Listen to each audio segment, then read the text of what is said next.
अस्सलाम वालेकुम students, welcome to genius brain psychology. आज का हमारा लेक्चर है Erikson's theory of psycho social development. Erikson की ये थ्योरी फ्राइड, जीन पियाजे, विगोट्स्की और कोलबर्ग की तरह डिफरेंट स्टेजेस पर कंसिस्ट करती है।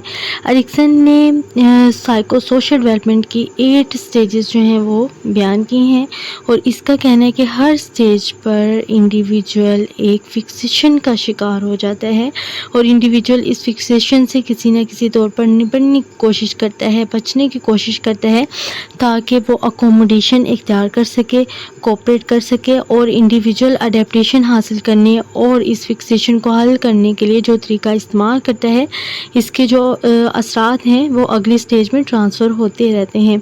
अकॉर्डिंग टू एरिक्सन किसी एक स्टेज के जो एक्सपेरिमेंट्स हैं इस मंजिल पर ख़त्म नहीं हो जाते, बल्कि लास्ट स्टेज तक इसका कुछ ना कुछ असर ज़रूर मौजूद रहता है।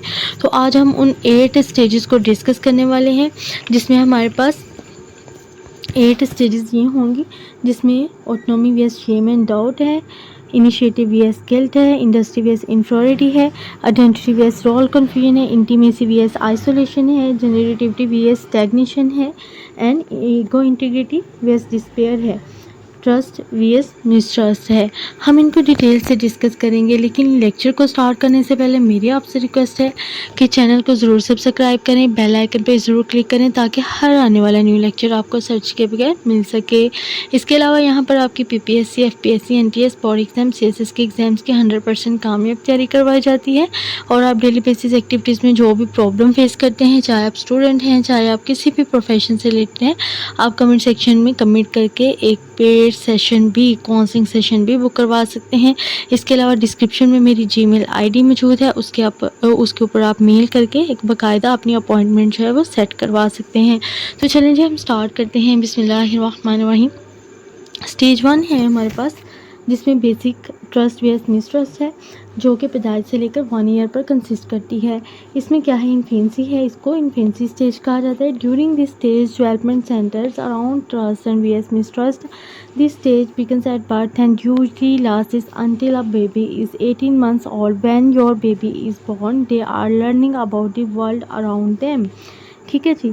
अब इसमें क्या होता है बेसिकली स्टेज 1 में कि ये जो स्टेज है ये पहली मंजिल पर कंसिस्ट करती है।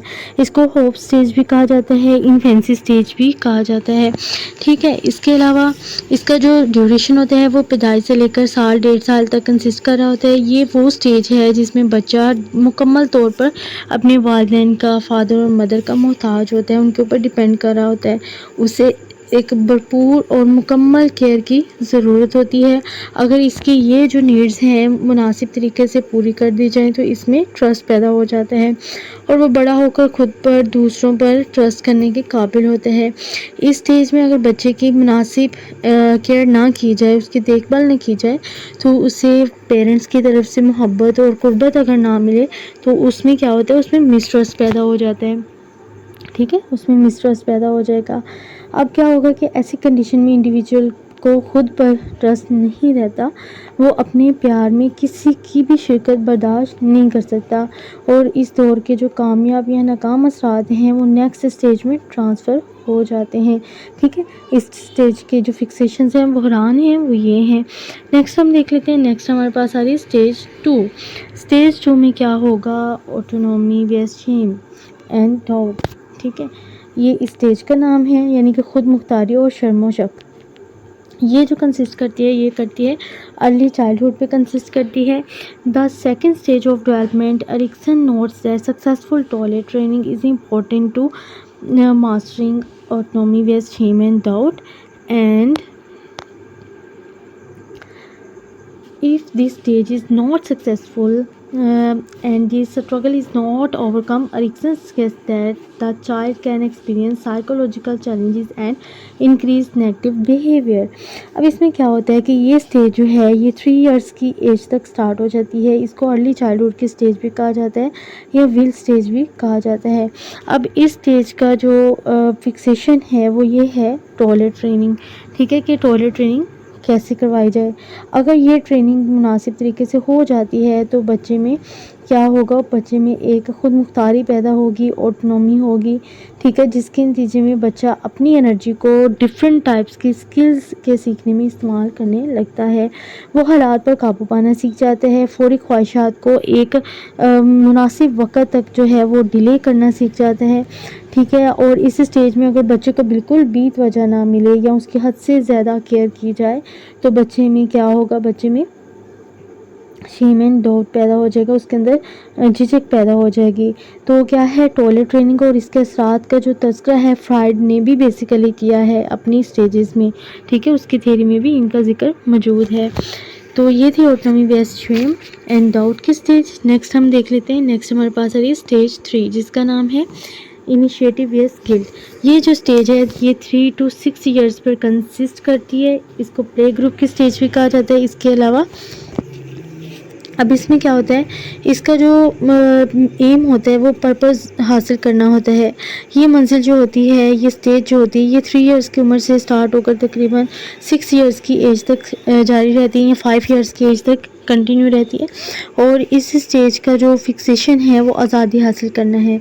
ये ऐसी स्टेज है जिसमें बच्चा अपने सारे काम खुद करना चाहता है, अपनी मर्ज़ी से करना चाहता है, ठीक है। बच्चा जो है वो ज़ोर देकर अपनी बात मनवाने की कोशिश करता है, यानी कि during this stage children begins to develop leadership skills and initiate activities while also having specific needs that may not always be obvious, ठीक है।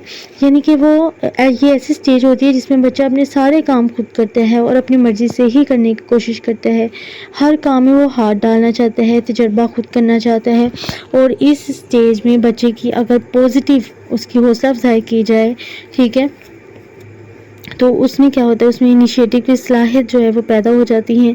लेकिन अगर उसे डांट डपट कर खामोश करवा दिया जाए तो क्या होगा, या फिर उसको धुतकारा जाए तो वो एहसास जुर्म में मुब्तला हो जाता है, यानी कि गिल्ट में चला जाता है। और इंडिविजुअल अगर किसी काम को खुद से शुरू करे और उसकी फिर रिस्पॉन्सिबिलिटी को कबूल करे तो इससे कहते हैं हम लोग इनिशिएटिव, यानी कि पहल कदमी इसको कहा जाता है। यही वजह है कि जो बच्चे हैं वो बहुत ज़्यादा क्वेश्चंस पूछते हैं, अगर उनको उनके क्वेश्चंस के आंसर दे दिए जाएं तो उनके अंदर जो है वो इनिशिएटिव पैदा होती है। लेकिन अगर उनको डांट कर चुप करवा दिया जाए तो उनके अंदर गिल्ट पैदा हो जाता है, उनके अंदर एहसास जुर्म पैदा हो जाता है, ठीक है जी। नेक्स्ट हम देख लेते हैं, नेक्स्ट हमारे पास आ रही है फोर्थ स्टेज। फोर्थ स्टेज में क्या होता है, इंडस्ट्री बेस्ड इन्फीरियरिटी। ये होती है 5 to 12 ईयर्स पे कंसिस्ट करती है, इसको कॉम्पिटेंस की स्टेज भी कहा जाता है। Erikson for psychosocial crisis in this stage children start to compare themselves with their peers to gauge their abilities and worth. अच्छा जी, फोर्थ स्टेज में ये है, इसको कहते हैं मेहनत और एहसास कमतरी की स्टेज। ये स्कूल एज बेसिकली स्टेज होती है और कॉम्पिटेंस इसमें होता है, ठीक है, कॉम्पिटेंस होता है। तो क्या है कि ये स्टेज जो है ये 6 ईयर से स्टार्ट होकर 12 ईयर से पर कंसिस्ट करती है, 5 ईयर से भी स्टार्ट हो जाती है, ठीक है। अब इस स्टेज में बच्चे के जो समाजी ताल्लुकात हैं, उसके सोशल ताल्लुकात हैं, उसमें बहुत ज़्यादा एक वसअत आ जाती है। बच्चा स्कूल जाना क्योंकि स्टार्ट कर देता है, अपने जो दोस्त हैं, इसके अलावा स्कूल के साथ साथ उसके नेबर्स हैं, उनसे भी इसके ताल्लुकात जो हैं वो रिलेशंस जो हैं वो कायम होने लगते हैं।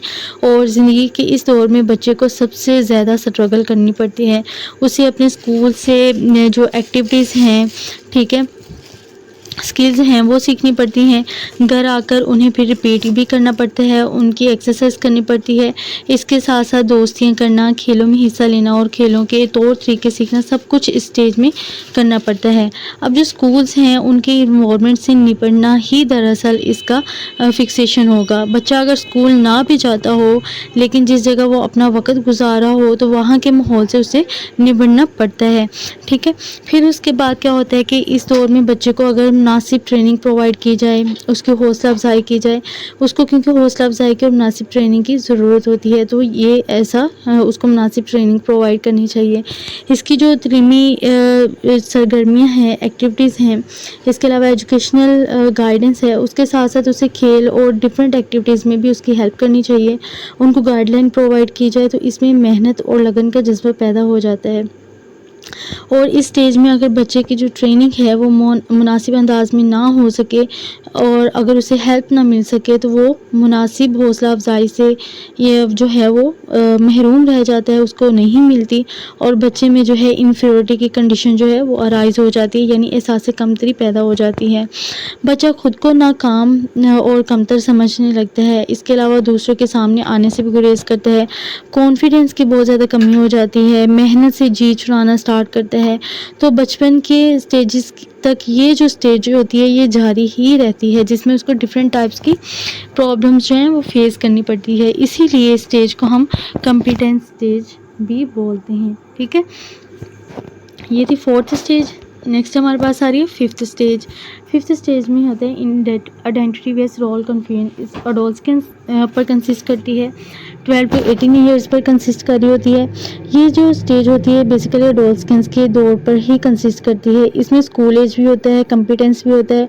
ठीक है, ये जो है कंपोनेंट्स आ रहे होते हैं। इस स्टेज का जो फिक्सेशन होता है वो अपने दोस्तों के साथ ताल्लुकात कायम करना होता है।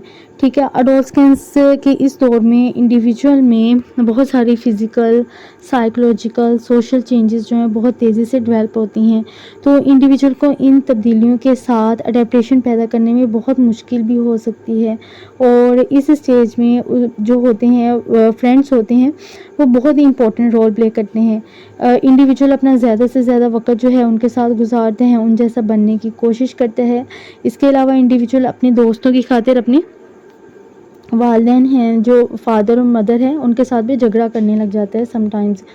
तो इंडिविजुअल इस दौर में जो है वो आइडेंटिटी का जो है शिद्दत से ख्वाहिशमंद होता है। वो चाहता है कि उसे एक मुकम्मल एक आइडेंटिटी मिल जाए, खुद मुख्तारी मिल जाए, वो कुछ बनकर बस दिखा दे।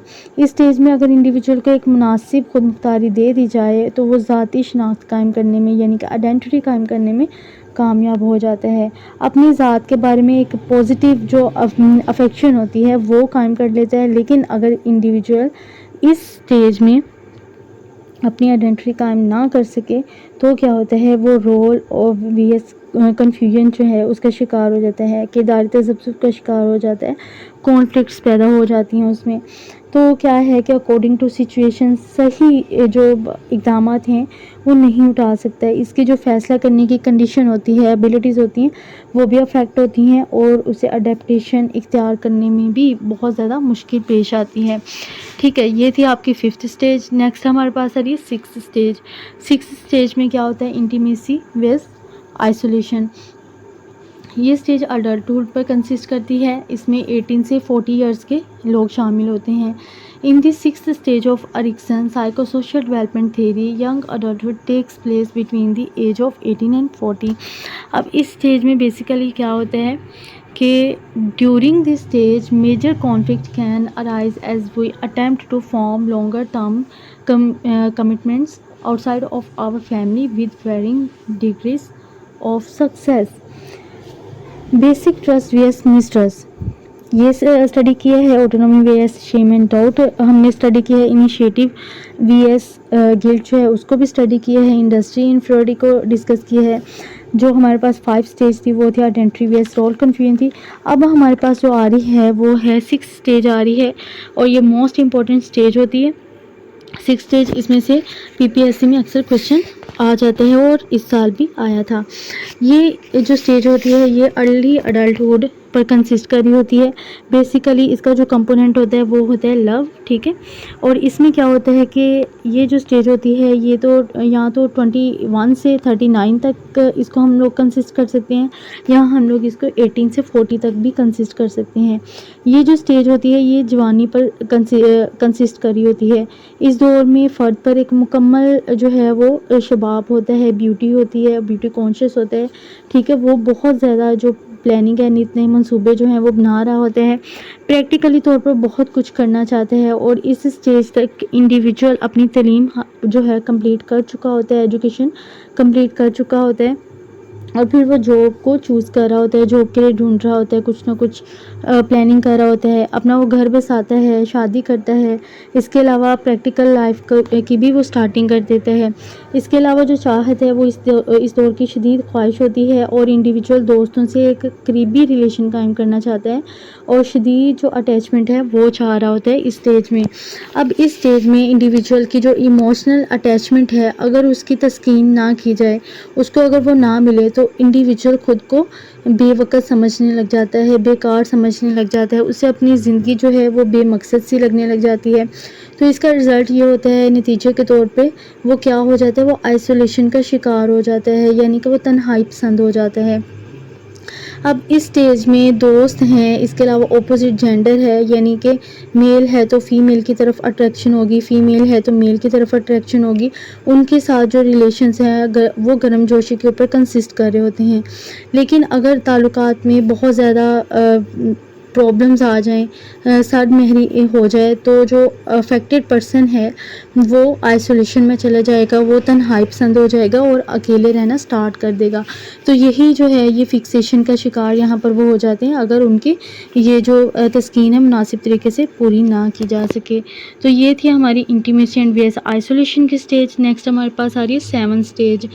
7th स्टेज में क्या होता है, जेनरेटिविटी वीएस स्टैग्नेशन। स्टैग्नेशन में क्या है, middle adulthood 40 to 65. In middle adulthood, people tend to struggle with their contributions to society. They may be busy raising children or pursuing careers. अब इसमें क्या होता है, इस स्टेज का आगाज़ जो है वो जवानी ढलने पर हो जाता है। इस स्टेज को 40 to 65 पर कंसिडर किया जाता है। इसका जो कंपोनेंट होता है वो बेसिकली केयर होता है, केयर कंपोनेंट होता है। और इंडिविजुअल इसमें क्या क्या होता है कि उधेड़ उम्र का हो जाता है, यानी कि 60 प्लस उसकी एज हो जाती है। तो जवानी की जो प्लानिंग है, मनसूबाबंदी है, उसके असरात इस दौर में आप बिल्कुल वाज़ेह तौर पर देख सकते हैं। इंडिविजुअल का जो बिहेवियर होता है वो पेरेंट्स का हो जाता है, ठीक है। इंडिविजुअल खुद को और अपनी औलाद को हमेशा जो है वो मुतमीन करने में लगा रहता है। इसके अलावा बहुत सारी घरेलू रिस्पॉन्सिबिलिटीज़ हैं, उनको भी निभाने की कोशिश करता है। अगर वो एक बामकसद ज़िंदगी गुजार रहा है तो इसमें क्या होगा, इसमें जेनरेटिविटी की जो सलाहियत है वो अराइज़ हो जाएगी, उसमें इजाफा होगा। यानी कि इंडिविजुअल अपनी जो पर्सनल एबिलिटीज़ हैं, अपनी स्किल्स हैं, उनको अपनी और दूसरों की जो है हेल्प के लिए, फ़लाह के लिए, फ़ायदे के लिए यूज़ करता है, जिसके नतीजे में जो सोशल रिलेशंस हैं वो बहुत अच्छे हो जाते हैं और ज़िंदगी जो है वो पुरसुकून हो जाती है। लेकिन फॉर एग्ज़ाम्पल अगर इंडिविजुअल को ये मौका ना मिले या वो ऐसा ना कर सके तो क्या होता है कि जो उसकी फ़िज़िक्स होती है वो ढलना स्टार्ट हो जाती है, ठीक है। वो बहुत ज़्यादा स्टेग्नेशन का शिकार हो जाता है, जमूद का शिकार हो जाता है, उसकी सलाहियतों को ज़ंग लग जाता है, जिसके नतीजे में उसकी जो सोशल लाइफ है उसमें भी स्टेग्नेशन पैदा हो जाती है। तो यही इस स्टेज की जो है फिक्सेशन है। ये थी हमारी 7th स्टेज। नेक्स्ट हम देख लेते हैं। नेक्स्ट हमारे पास आ रही है 8th stage. This one is last stage, ego integrative VS despair. इसमें क्या होगा, late adulthood is the time of life after age 65. Psychologist Erik Erikson identified the critical conflict at this point in life as ego integrative VS despair, ठीक है जी। Next बोला गया है कि this involves reflecting on one's life and either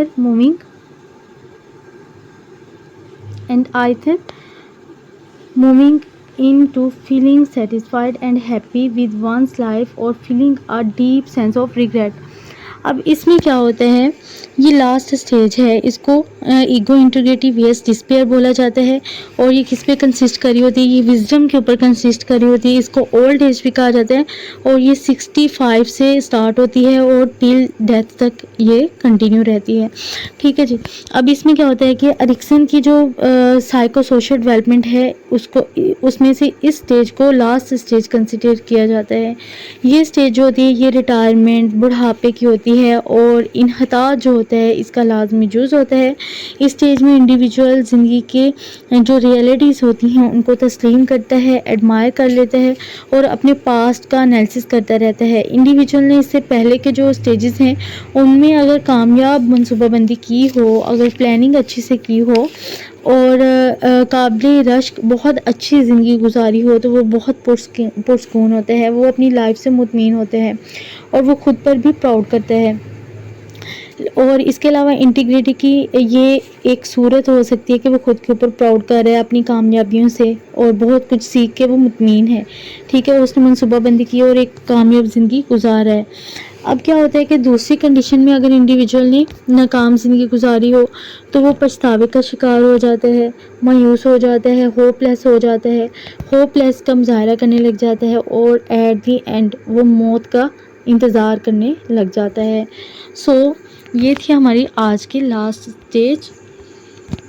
आज हमने discuss की एरिक एरिक्सन की थ्योरी, जिसमें नंबर 1 पे हमने बेसिक ट्रस्ट वीएस मिसट्रस्ट को डिस्कस किया, जिसमें हमने होप को कंपोनेंट बनाया और इन्फेंसी इस स्टेज को कहा जाता है जो कि पैदाइश से लेकर 1.5 साल तक कंसिस्ट करती थी। फिर उसके बाद सेकंड स्टेज हमारे पास autonomy based shame and doubt आई, जिसको हमने विल जो है वो कंपोनेंट उसको बनाया और अर्ली चाइल्डहुड इस स्टेज को बोला जाता है जो कि 3 साल तक जारी रही। फिर उसके बाद इनिशिएटिव बेस्ड गिल्ट आई, ये स्टेज जो थी वो 3 ईयर से लेकर 6 साल तक कंसिस्ट कर रही थी, 3 to 5 ईयर्स भी इसको बोल सकते हैं। ये प्ले ग्रुप स्टूडेंट्स के लिए थी। इसके अलावा इसको हमने पर्पज़ इसका कंपोनेंट बनाया गया। नेक्स्ट हमारे पास फोर्थ स्टेज आ रही थी जिसमें इंडस्ट्री बेस्ड इंफीरियरिटी थी, जिसको स्कूल एज भी बोला जाता है और इसमें कॉम्पिटेंस होता है जो कि 6 ईयर्स से स्टार्ट होकर 12 ईयर्स तक कंसिस्ट करती है या फिर 5 ईयर्स से 13 ईयर्स पर भी कंसिस्ट हो सकती है। नेक्स्ट हमारे पास 5 स्टेज है। 5 स्टेज में हमने आइडेंटिटी बेस्ड रोल कन्फ्यूजन को डिस्कस किया, जिसमें अडोलसेंस होगा, स्कूल एज है और कॉम्पिटेंस होगा और ये अडोलसेंस के ऊपर कंसिस्ट करती है एज। नेक्स्ट हमारे पास स्टेज जो थी 6 स्टेज थी, जिसमें इंटीमेसी वीएस रोल आइसोलेशन था जो कि आपकी जवानी पर कंसिस्ट कर रही थी। इसमें जो है अर्ली अडल्टहुड इसको कंसिडर किया गया और लव जो है इसको कंपोनेंट बनाया गया। नेक्स्ट 7 स्टेज थी। 7 स्टेज में हमारे पास जनरेटिविटी और स्टेग्नेशन था, जिसको मिडिल एज भी बोला गया और केयर जो था वो इसका कंपोनेंट था और ये 40 to 65 पर कंसिस्ट करती है। नेक्स्ट लास्ट स्टेज थी हमारे पास जो कि अभी हमने डिस्कस की, जिसको हम ईगो इंटीग्रिटी वेस्ट डिस्पेयर बोलते हैं, जो कि 65 ईयर से लेकर 65 की एज से स्टार्ट होकर टिल डेथ तक कंटिन्यू रहती है और इसको हमने ओल्ड एज का नाम दिया और विजडम जो था वो इसका कंपोनेंट था। तो ये थी आज की स्टेजेस। आई होप सो कि आपको समझ आई होगी। अगर आपको समझ नहीं आई तो आप कमेंट सेक्शन में लिख दें, आपको इसके ऊपर अगेन गाइड किया जाएगा। इसके अलावा अच्छा सा लाइक कर दें, शेयर कर दें और अच्छा सा कमेंट कर दें। Thank you.